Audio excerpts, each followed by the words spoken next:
Então, nós já estamos com o nosso convidado, o doutor Suenilson Sá, já se encontra aqui no estúdio, e o Silvestre também, lá de Goiânia, já está a postos aqui. Vou pedir ao Silvestre para fazer as honras da casa para o nosso querido Suenilson Sá, doutor advogado especialista em direito constitucional. Silvestre, bom dia, seja bem-vindo ao Programa Livre, Igor. Faz as honras da casa aqui para o senhor Nilson. Olá, Santana, olá, ouvintes, amigos que nos acompanham nas redes sociais, aqui no Programa Livre de segunda a sexta-feira, a Rádio Jornal Metropolitano de Valparaíso, falando daqui para o mundo. Hoje temos o prazer de conversar com um advogado constitucionalista. Nada melhor do que a gente saber o que coisa que está acontecendo nesse país, que a coisa está de ponta cabeça. Constituição, para uns sendo afrontada, para outros não. Bom dia, doutor Suenilson, é um prazer tê-lo conosco. Muito obrigado aí por aceitar o nosso convite, conversar aí com os nossos amigos que nos acompanham aqui pela Rádio Jornal Metropolitano. Bom dia, Wilson. Bom dia, Santana, a todos os nossos ouvintes. Mais uma vez, um privilégio de poder estar aqui com vocês. Ok, bom, doutor. Nada melhor do que conversar com um constitucionalista para a gente entender essa barafunda aí.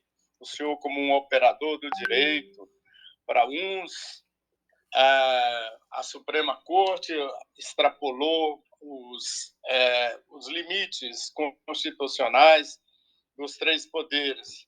Arvorou-se de uma ditadura, digamos assim, judiciária. Para outros, manteve o equilíbrio. Para a sociedade, de um modo geral, ficou a sensação de insegurança. Ontem eu tive a oportunidade de acessar um vídeo da Fox News americano que é ruim, essa imagem do judiciário brasileiro que está sendo projetada lá fora. Minha pergunta para o senhor é assim, como é que o senhor vê isso? O senhor, como operador do direito, um constitucionalista, um homem que dedicou e dedica, acima de tudo, o cumprimento à lei, principalmente à Constituição. Olha, eu acredito que há uma politização, né, da visão do Poder Judiciário. O STF, ao meu ver, né, ele vem cumprindo o seu papel. O que aconteceu foi em 1988, foi a Constituinte, né, que nos deu essa Constituição, né, de 5 de outubro de 1988, aonde determinados poderes foram dados ao STF. Né? Aqui nós temos um excesso de trabalho e um excesso de atribuições para o STF, diferente de outras cortes, né, constitucionais. Eu vou te dar um exemplo. Hoje, a última vez que eu consultei foi em junho, o STF tinha 26 mil processos pendentes para serem julgados. A Suprema Corte Americana, que tem um poder diferenciado do nosso STF, ela tinha cerca de 86 processos. Então, você vai ver que não chega a 10 processos por magistrado. Então, essas atribuições que foram dadas pela Constituinte, não é, e foram colocadas na nossa Constituição, é que causam hoje um certo alvoroço. É como se tivesse sido um sentimento de arrependimento do legislador. Só ele pode mudar. Esse conceito, doutor Suenilson, esse conceito criado pela Constituinte, de uma certa forma, provoca discussões, principalmente para as pessoas leigas, que é diferente. Eu, por exemplo, não tenho graduação em Direito, embora minha mulher seja graduada e minha cunhada, enfim, convivo de uma certa forma, indiretamente, com as ações do dia a dia do direito. Mas quando se trata da Suprema Corte, tem-se a impressão de que houve ou está havendo uma omissão muito grande do legislativo. Aí eu vou dar um exemplo para o senhor. Acaso, por exemplo, um partido como a Rede o ano passado eu vi, que eu achei um absurdo, isso na minha visão de leigo e jornalista, a rede ter um deputado federal e um deputado federal brecar uma decisão de uma maioria dentro do Congresso. E ele recorreu à Suprema Corte, a Suprema Corte paralisou aquela decisão tomada, aquela lei aprovada, e virou essa barafunda, essa confusão. A minha pergunta para o senhor é o seguinte: está havendo, digamos assim, uma omissão do legislador, ou seja, do legislativo, em relação ao judiciário, e o judiciário, como guardião da Constituição e, acima de tudo, dos deveres de cidadania, tem que tomar decisões que seriam, digamos, dentro do Congresso. Você não acha que aí, digamos assim, o senhor como constitucionalista, não há aí uma lacuna, um vazio que a Suprema Corte está ocupando, que é a atribuição do legislador? Olha, quando ela interpreta a Constituição e há uma vacância de norma, não há ali uma norma estabelecida pelo legislador, mas isso implica em impactos para a sociedade e a Suprema Corte foi acionada, ela tem que atuar. E se o legislador ele não está contente, não está satisfeito, ele precisa trabalhar mais, ele precisa produzir mais. Não há vácuo no poder. Não é? Isso é uma questão básica. Se o legislador trabalhar, se ele produzir, se o Congresso Nacional for realmente ouvir a população, ouvir o cidadão, muito do que acontece hoje, e que eu não estou dizendo nem que é bom nem que é ruim, não estaria acontecendo. O próprio Poder Legislativo ele pode trabalhar essas questões, inclusive nas sabatinas. Né? O que é a sabatina? O Senado Federal ele precisa, assim que ele recebe o ato de nomeação ou de indicação do ministro ou da ministra que vai ocupar uma cadeira no STF, ele faz uma entrevista pública, não é, por meio da Comissão de Constituição e Justiça do Senado Federal, com aquele indicado ou com aquela indicada. E muitas das vezes, até porque alguns vão necessitar lá na frente de um voto e estão com uma situação talvez um pouco complicada, o que se vê é uma sessão de elogios, é uma sessão de flores. Não é? Não se questiona aquele futuro magistrado sobre absolutamente nada. Geralmente sobre a pauta de costumes, se é a favor do aborto, se não é a favor do aborto, questões inclusive que não são tão relevantes, não é, para o desenvolvimento do trabalho daquele ministro. Ok. Estamos entrevistando o doutor Suenilson Sá, advogado, constitucionalista. Ele está dando aqui umas explicações para nós, didática, dessa dúvida que normalmente o cidadão comum tem em relação à atuação da justiça, precisamente nesse momento em que o país está dividido, há uma polarização, há uma certa insegurança do brasileiro de um modo geral, principalmente os 58 milhões que votaram em Jair Bolsonaro e os 96 milhões que não votou, não querem nem Jair Bolsonaro e nem Lula. Bom, Santana, uma pergunta para o doutor Suenilson. Bom, em primeiro lugar, agradeço a você, senhor Nilson, por ter feito o convite que eu te fiz hoje em cima da hora. E, como a gente tinha conversado, eu gostaria de saber o seguinte: explica para nós aqui, porque a balbúrdia da rede, das redes sociais, é essa prisão, suposta prisão que haverá do Alexandre de Moraes. Então, a turma bolsonarista, tá, sonha, reza, fica pensando que qualquer notícia que acontece, o ministro Alexandre de Moraes será preso. Como é que se pode dar essa prisão de um magistrado da Suprema Corte? Na verdade, todos os magistrados, né, eles estão sujeitos à LOMAN, né, que é a Lei Orgânica da Magistratura. Então, o que ocorre? Eu estou assim, até rindo, porque as fake news elas são diárias e agora elas estão sendo de minuto a minuto, né? Parece ter uma produção aí que não acaba mais. Quando a gente está explicando uma, já tem outra na sua frente. Então, o magistrado ele só pode ser preso em flagrante delito, não é, por crimes inafiançáveis. No caso do ministro do Supremo Tribunal Federal, se não for um flagrante, não é, ele tem que partir de uma ordem do relator dessa ação penal, porque teria que ser aí uma ação penal, e imediatamente ele tem que ser apresentado ao presidente do Supremo Tribunal Federal, no caso a ministra Rosa Weber, não é? E o plenário vai decidir se mantém ou não aquela prisão cautelar, aquela prisão preventiva. Né? Fora isso, não há possibilidade de qualquer poder, seja o Poder Executivo ou o Poder Legislativo, decretar a prisão de um ministro do Supremo Tribunal Federal e, aliás, de qualquer magistrado, de qualquer cidadão.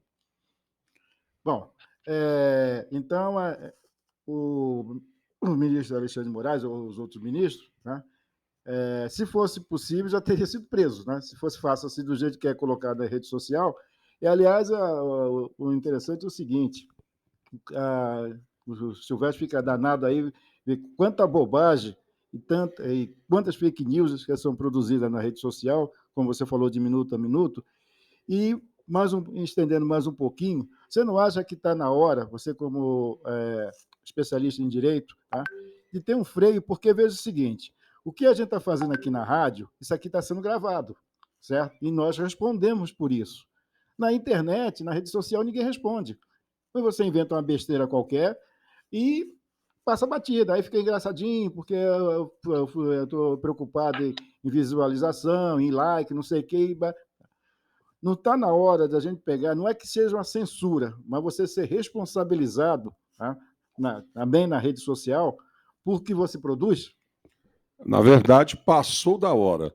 Liberdade, ela também caminha com responsabilidade. Não é? Nós defendemos, é claro, a liberdade plena de manifestação de pensamento. A Constituição é clara, ela defende a manifestação de pensamento, vedado o anonimato, que é onde acontece, não é, os grandes problemas. Porque o autor da fake news, ele nunca é identificado.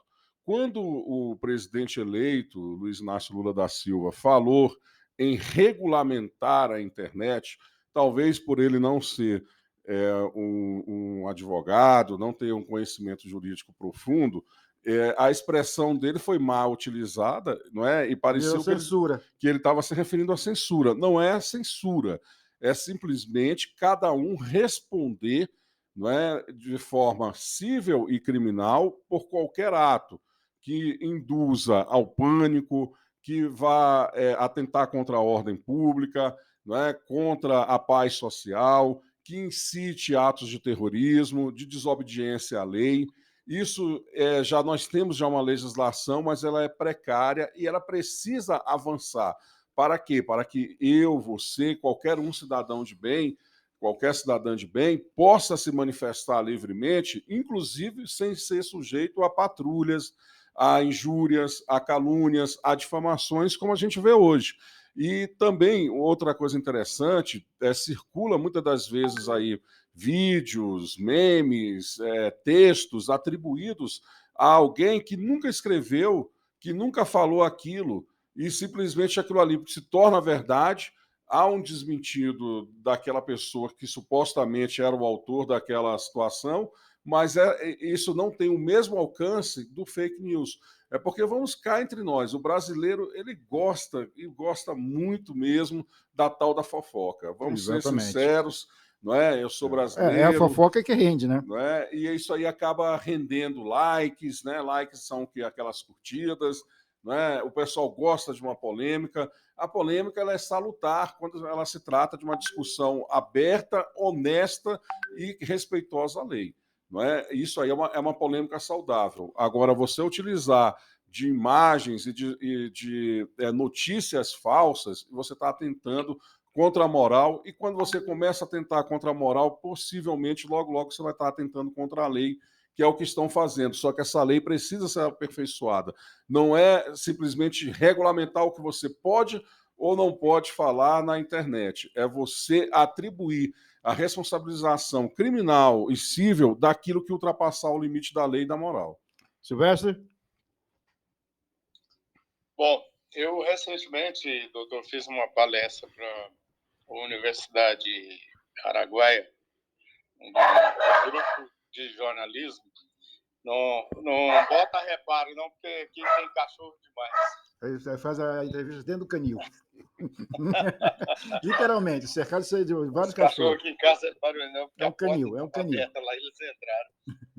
Bom, doutor, e nessa palestra era evidentemente para o curso de jornalismo e aí teve uma série de perguntas depois nos debates sobre exatamente as fake news. Bom, eu pelo que eu tenho lido e recentemente eu tive acesso a um estudo aí internacional feito pelo Pointer, um principal instituto do mundo em pós-graduação em jornalismo, nos Estados Unidos, em Tampa, na Flórida, onde eu me especializei.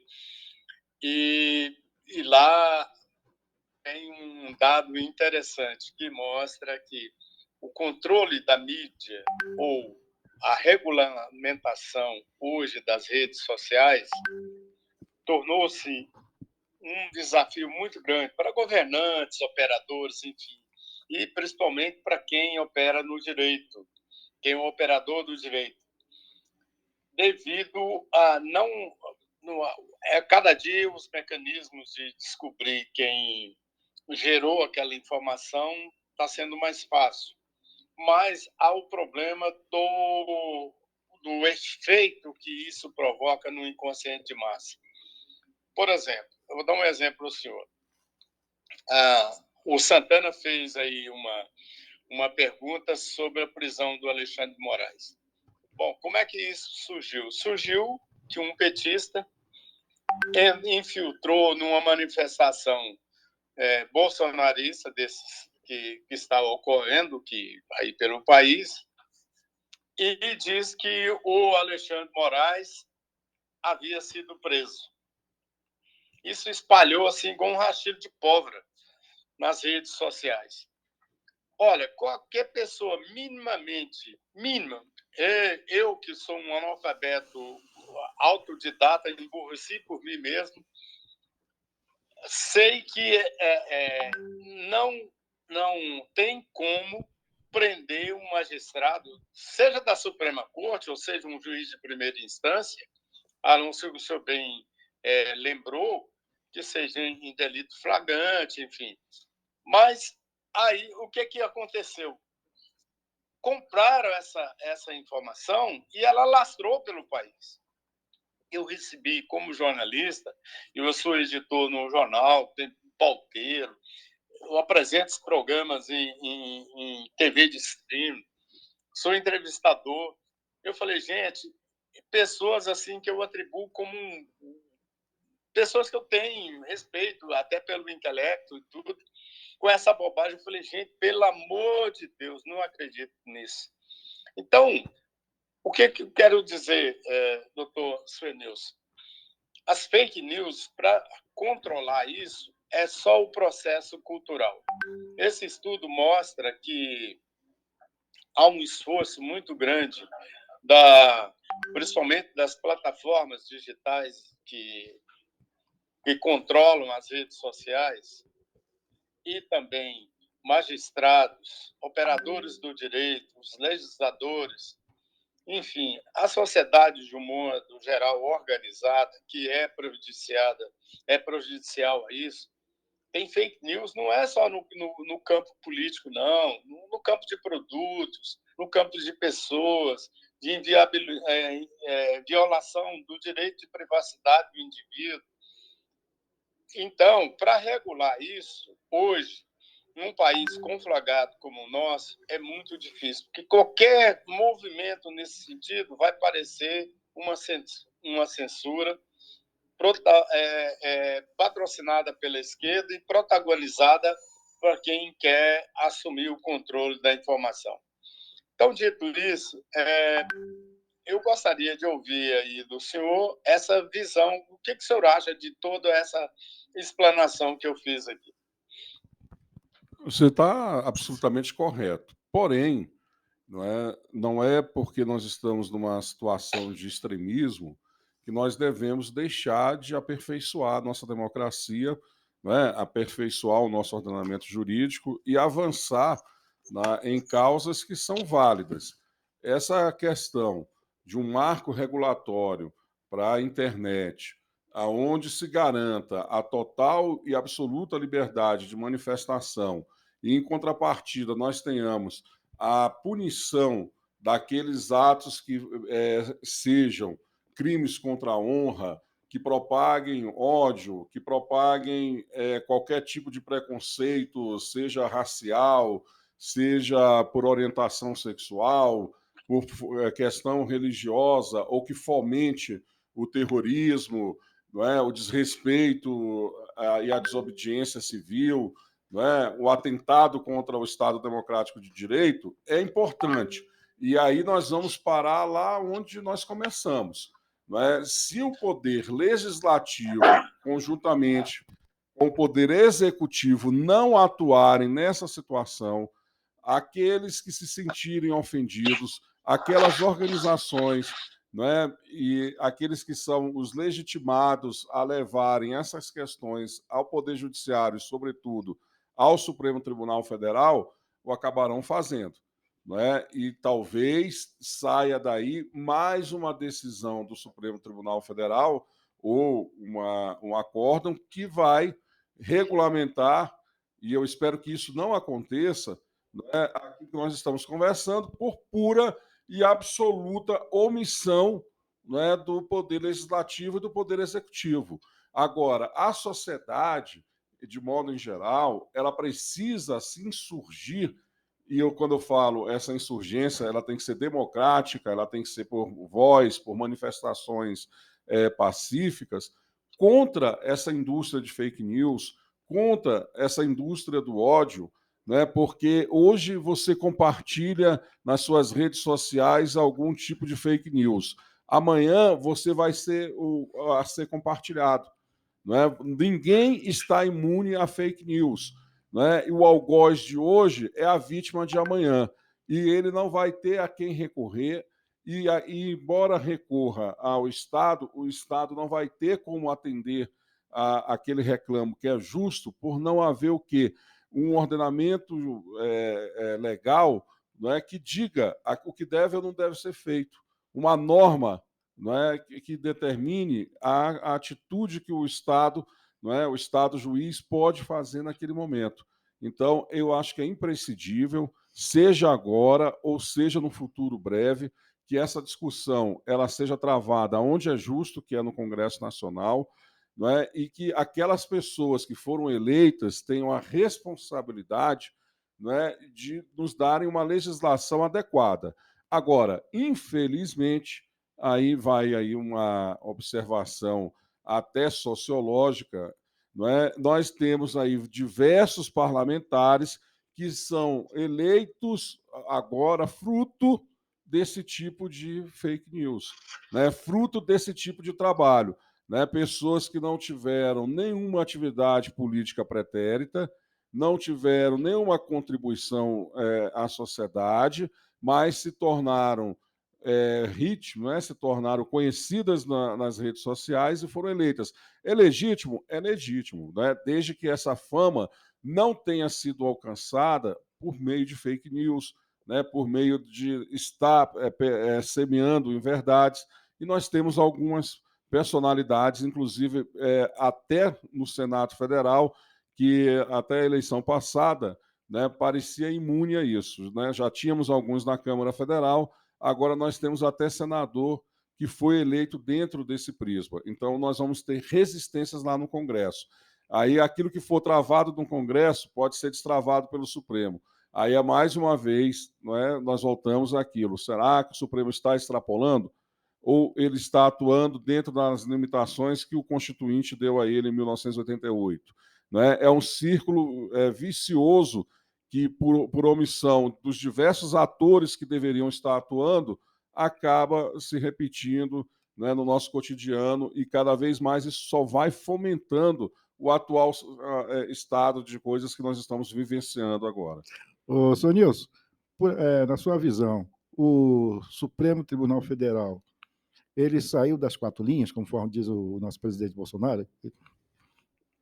Olha, a interpretação constitucional, né, sobre o que é ou não constitucional é do próprio Supremo Tribunal Federal. Agora, o que a gente tem aqui no Brasil? Simplesmente é como se fosse um fla-flu. Não é? Aquela decisão, aquele acórdão, aquela súmula vinculante que me agrada, o Supremo agiu constitucionalmente. Aquela decisão, súmula, acórdão que me desagrada, ele agiu de forma inconstitucional. Uma coisa que chama atenção, né, e a gente estava preparando até um estudo a esse respeito, né, a respeito das diferenças das cortes, né, internacionais, constitucionais, né, no mundo, é que o Brasil, as sessões, elas passam na televisão, né, elas são públicas. Nos Estados Unidos, por exemplo, que é o grande exemplo de muitas pessoas, né, elas são a portas fechadas e não pode entrar assessor nem sequer para servir um café ou uma água. Na Alemanha, elas são mistas, mas 2/3 das sessões são fechadas. Na França, são sessões fechadas. Não existe aquele espetáculo do voto, né, sendo veiculado na televisão, na rádio, aonde o ministro ou a ministra coloca todo o seu conhecimento jurídico, votos, às vezes, inclusive, intermináveis, né, que, se você perguntar ao próprio relator ou à relatora, ele não sabe o que falou na 15ª página, porque isso aí é praticamente impossível. Não é? Então, às vezes, esse excesso de visibilidade também nos atrapalha naquilo que é a efetividade, né, do poder que o Supremo tem. Ô, senhor Nilson, a propósito que você falou, até acho que uns 10, 15 anos atrás, ninguém ouvia falar de ministro Supremo, né? Então, o Supremo Tribunal Federal, os ministros, como não tinha essa espetacularização de mídia, né? Depois que foi colocada aí a TV Senado, a TV Justiça, TV não sei o quê, é que nós passamos a conhecer os ministros da Suprema Corte. Então, teve vários juristas bons e a gente nunca soube, né? Não teve essa popularidade. Hoje, todo mundo conhece os ministros do Supremo Tribunal Federal, do TSE, qualquer outra corte. Por quê? Porque com o advento dessa suposta, como é que se diz, transparência da corte, o STF, o STJ, o TSE se expôs também, os ministros começaram a se expor. E aí, você acha que isso ficou interessante, ficou melhor, ficou pior? Porque, como você colocou aí, em alguns países, ou em vários países, a Corte Suprema, você não sabe, acho que a maioria do americano não sabe quem é os titulares da Suprema Corte, certo? É como a gente também nem sabe aqui quem é os caras lá do Banco Central que faz o bagulho lá que aumenta, diminui a taxa de Selic, certo? O dia que tiver a taxa Selic na hora de fazer aumentar ou diminuir, começar a aparecer quem é, aí vai virar aquele negócio de novo, aí todo mundo vai saber quem é, que o cara vai querer dar explicação e tal. O que você acha de voltar, ou pelo menos minimizar, como você falou, algumas sessões, né, ser realmente secreta, sei lá? Porque às vezes quando a gente fala sessão secreta, né, parece que Uma coisa, é uma a coisa máfia, né? Nada. armada, etc. Não, lá vai ter a presença, com certeza, do advogado e do Ministério Público. Né? Apesar do que eu não tenho certeza, eu vou até verificar, na hora da discussão e votação, sai todo mundo, e realmente, estou me referindo aos Estados Unidos, né? E só ficam os 9 juízes, né, que integram a Suprema Corte.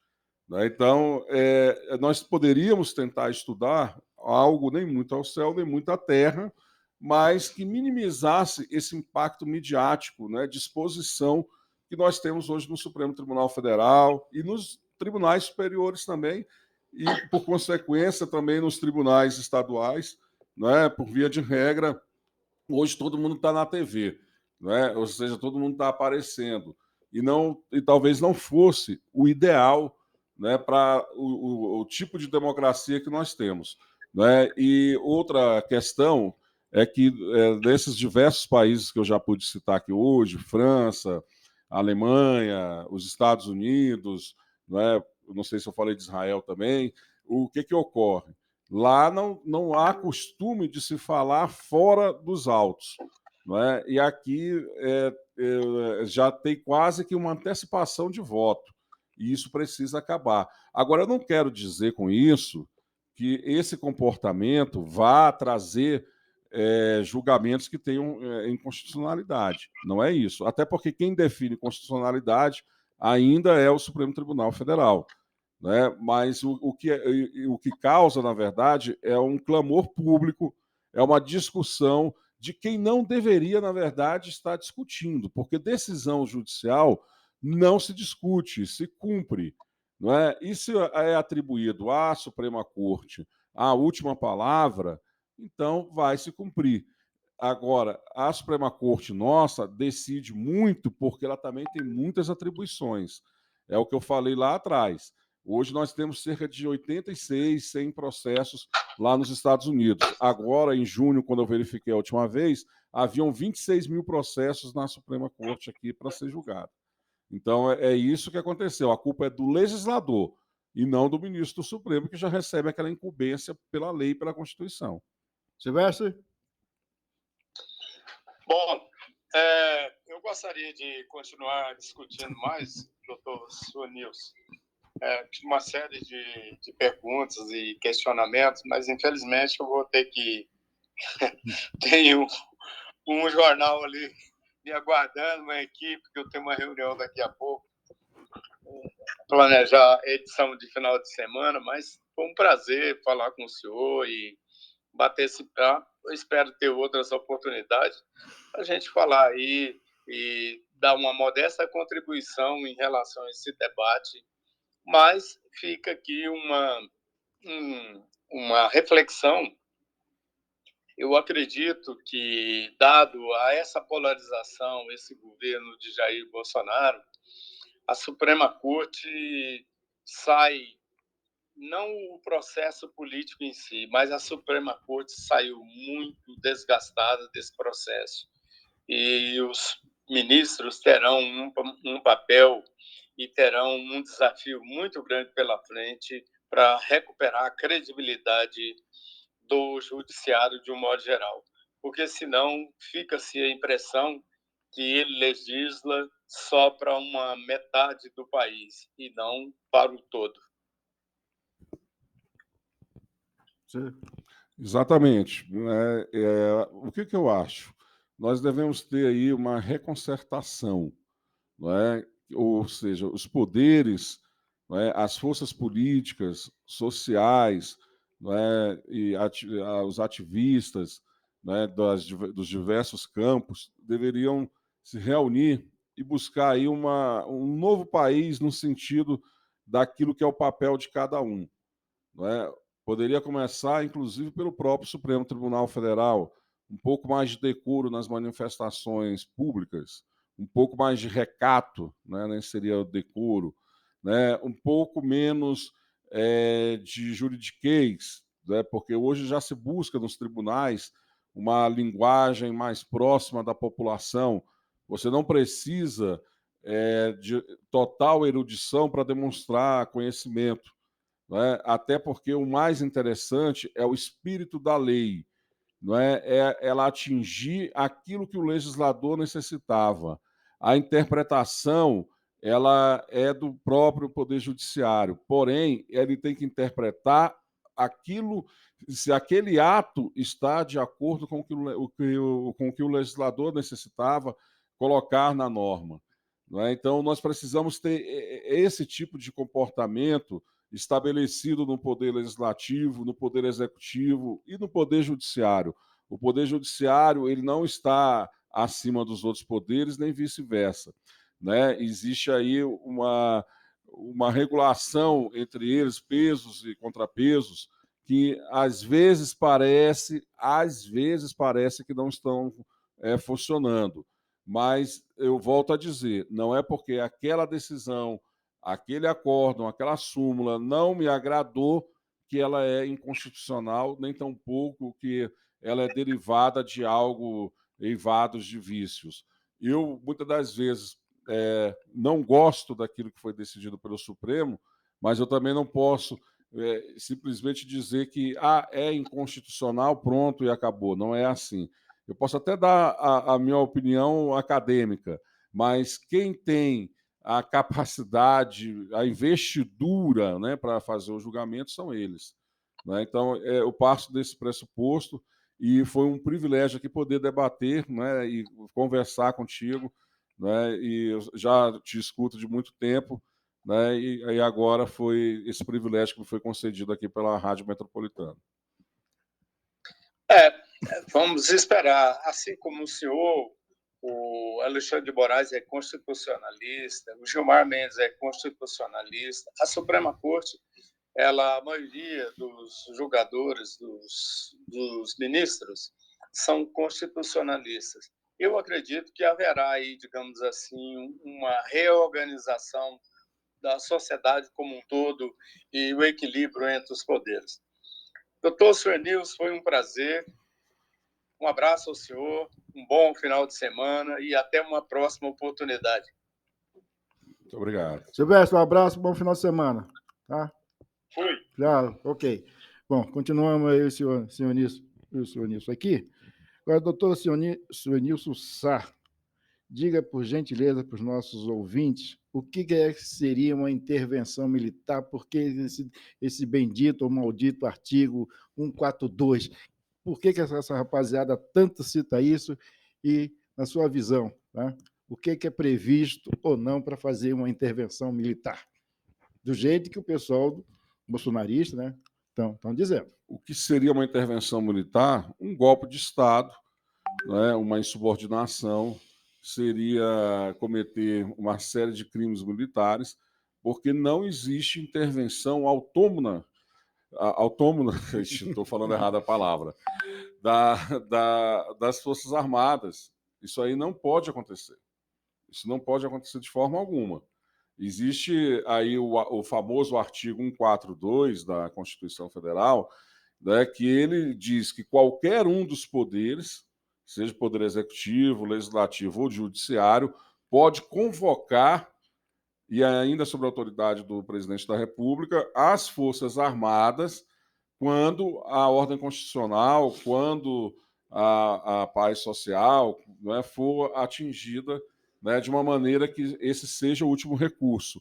Mas é apenas, vamos dizer assim, para uma questão de poder de polícia, né, é apenas para garantir a segurança e o funcionamento desse poder ou dos três poderes, né, e não para intervir nos poderes. Ao contrário, esse artigo é para que ela possa se salvaguardar os poderes da República. Então, ele é altamente, de forma equivocada, invocado. Bom, então, essa ideia de evocar as Forças Armadas para dar o suposto artigo 42 é fora de cogitação. Outra coisa, a situação também, é como é que você vê, agora mais politicamente falando, né, essa situação que o Brasil se dividiu. E, na sua visão, agora, como cidadão, né, eu vou te colocar dessa forma, como cidadão, você fazendo uma crítica agora, eu pessoalmente, ao presidente, não demorou muito a atitude dele, ou seja, essa situação ocorreu, e aí eu me recordo a fala que o ministro, agora senador Mourão, inclusive nas redes sociais aí foi apedrejado e tal, disse o seguinte: não deveriam ter deixado acontecer o que aconteceu, ou seja, soltaram o Lula, deixaram ele concorrer, acharam que ia ganhar e perderam o jogo. e agora querem melar o campeonato. O que você acha dessa fala? Está correto? O general Mourão, eu poderia dizer que hoje ele é um equilibrista, né? Porque o general Mourão, ele quer herdar a herança de alguém que está vivo, não é? Que é o Jair Bolsonaro, não é? Ele sentiu, como estrategista, que é general de 4 estrelas, que houve ali um vácuo, não é? Naquele momento que o Bolsonaro não se manifestava, não é? Ele sentiu que o bolsonarismo estava órfão e tentou ali preencher uma determinada lacuna, se fortalecer enquanto líder de ultradireita e acabou dando um diagnóstico que, ao meu ver, está parcialmente correto, né? Eu digo parcial porque quem está no time, né, no meu ponto de vista, não deve expor críticas, né? Agora, no resultado final daquilo que ele falou é o correto. Agora, Santana, me perdoem aí as pessoas, não é uma opinião assim simplesmente pessoal, mas uma análise um pouco mais aprofundada de maneira política, sociológica, antropológica. Esse silêncio agora ele é proposital. As palavras comedidas em relação ao resultado eleitoral também são propositais. Aquelas fake news que foram lançadas há cerca de 1 ano e meio, 2 anos, e que foram tendo sua escalada aumentada, questionando as urnas, o processo eleitoral, o processo de votação eletrônica, elas eram, na verdade, um plano B em caso de derrota. Existe lá o que a gente chama de ala ideológica, né, do bolsonarismo, né, que ainda é viúva de 64 e ainda se imagina com um poder baseado apenas no prestígio do líder, que se consiga estabelecer um governo não eleito aqui no país. E isso não vai acontecer, não é? E se continuarem agindo dessa forma, eu tenho certeza que as consequências elas são inimagináveis, mas elas não vão redundar na ascensão de um presidente não eleito no país. O Brasil já passou dessa fase e ele não vai retornar. Bom, senhor Nisso, eu gostaria de ficar falando com você até amanhã de manhã, se possível, depois da manhã também. Mas, infelizmente, já vai bater 9 horas. Nosso programa está terminando da semana. Eu te agradeço imensamente o convite que eu te fiz. Aliás, eu te interpelei fazendo essa que é a pergunta a respeito do Alexandre de Moraes. Você, como sempre, gentilmente me como é que se diz? Me preencheu as minhas dúvidas, né? Porque eu estava realmente baratinado, como eu não sou especialista em direito, não fiz direito, né? Então, eu fiquei na dúvida. E a pergunta exatamente era essa: pô, quem pode prender, quem não pode prender? E como sempre, você dá uma explicação didática. Acho que não é a primeira, não é a terceira, não vai ser nem a milésima vez que eu vou convidar de vez em quando você para dar uma opinião balizada, porque você realmente aqui da cidade, não só da cidade, da região, tá? Uns advogados bem conceituados, né? Eu tive o privilégio de vê-lo crescer nessa profissão desde o início, né? Muito obrigado pela sua participação, espero vê-lo em outras, tá? E as suas considerações finais para que o nosso país volte à normalidade. Santana, inicialmente quero agradecer suas palavras sempre gentis, né, e fruto da nossa amizade, né? Não sei se sou merecedor de todas elas, mas eu as recebo com humildade. Sem modéstia, sem Né? modéstia. A modéstia ela ajuda, ela regula o nosso comportamento. A gente tem que sempre se remeter a ela, né? A simplicidade, né? A humildade, né? A camaradagem. E eu quero te agradecer mais uma vez, agradecer à Rádio Metropolitano, ao Wilson Silvestre, principalmente aos nossos ouvintes, aqueles que nos assistiram por meio do YouTube, né? A todos os nossos amigos, familiares, né? E colegas que também, tenho certeza, participaram aqui dessa entrevista conosco, e dizer a cada irmão, a cada irmã, brasileiro, brasileira, para que reflita, né, do que pode vir a acontecer com esse país, caso essa escalada de violência, essa escalada de infringência à lei, de não respeito ao pleito eleitoral, né, de atentar contra o direito de ir e vir, né, contra o Estado Democrático de Direito, pode nos levar. Eu peço serenidade, eu acho que depois que proclama o resultado, não tem mais o time vermelho, nem o time azul, nem o rosa, nem o branco, nós somos todos verde e amarelo, somos todos brasileiros e brasileiras, aqui nascemos, aqui crescemos, e é aqui que nós temos que defender a nossa pátria, independente de ideologia política, de partido político, nós somos irmãos. Então eu peço a você que por acaso está inconformado, vá até o limite da lei, não ultrapasse a lei, não ultraje a lei, para que nós possamos ter a paz social restabelecida nesse país. Nós merecemos muito mais, do que apenas uma guerrinha que pode se tornar, na verdade, uma guerra real, uma guerrinha de egos, que pode evoluir para aquilo que nós não desejamos. Então, fica aqui o meu abraço afetuoso a cada um de vocês. Ok. Bom, e por hoje a gente chega ao final do programa livre, inclusive da semana, né? Desejando a todos um bom final de semana, que Deus nos proteja, e voltaremos, assim que, se Deus quiser, na próxima segunda-feira. Então, vamos ver agora a mensagem positiva do Luiz Carlos Bordoni, né? Deixa eu encerrar aqui a nossa transmissão. E aí, o senhor Nilson está